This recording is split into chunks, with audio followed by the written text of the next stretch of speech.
Alright, how you guys doing today? We about to get into Acts chapter 23, big Jordan numbers. First things first though, make sure you like that video, hit a little exit full screen, scroll a bit, like it, and then full screen it back up. You feel me? Paul looked straight at the Sanhedrin and said, "My brothers, I have fulfilled my duty to God in all good conscience to this day." At this, the high priest Ananias ordered those standing near Paul to strike him on the mouth.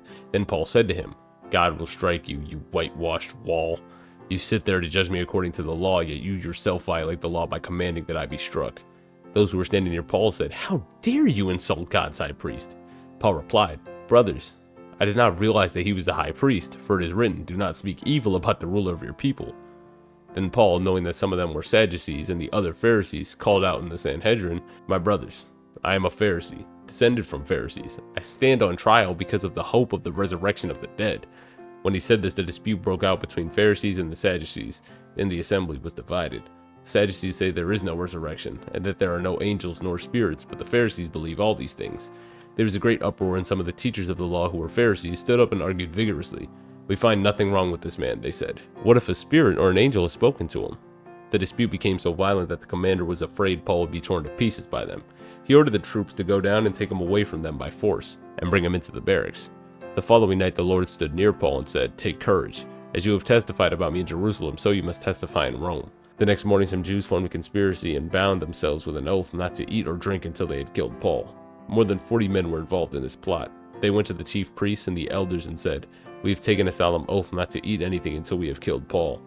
Now then, you and the Sanhedrin petitioned to the commander to bring him before you on the pretext of wanting more accurate information about his case.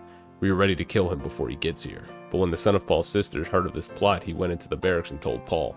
Then Paul called one of the centurions and said, "Take this young man to the commander, he has something to tell him." So he took him to the commander. The centurion said, "Paul the prisoner sent for me and asked me to bring this young man to you because he has something to tell you." The commander took the young man by the hand, drew him aside, and asked, "What is it you want to tell me?" He said, Some Jews have agreed to ask you to bring Paul before the Sanhedrin tomorrow on the pretext of wanting more accurate information about him. Don't give in to them, because more than 40 of them are waiting in ambush for him. They have taken an oath not to eat or drink until they have killed him. They are ready now, waiting for your consent to their request." The commander dismissed the young man with this warning: "Don't tell anyone that you have reported this to me." Then he called 2 of his centurions and ordered them, "Get ready a detachment of 200 soldiers, 70 horsemen, and 200 spearmen to go into Caesarea at 9 tonight.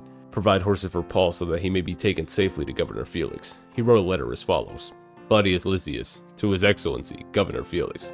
Greetings. This man was seized by the Jews and they were about to kill him, but I came with my troops and rescued him, for I had learned that he is a Roman citizen. I wanted to know why they were accusing him, so I brought him to their Sanhedrin. I found that the accusation had to do with questions about their law, but there was no charge against him that deserved death or imprisonment. When I was informed of a plot to be carried out against the man, I sent him to you at once. I also ordered his accusers to present to you their case against him." So the soldiers, carrying out their orders, took Paul with them during the night and brought him as far as Antipatris. The next day, they let the cavalry go on with him while they returned to the barracks. When the cavalry arrived in Caesarea, they delivered the letter to the governor and handed Paul over to him.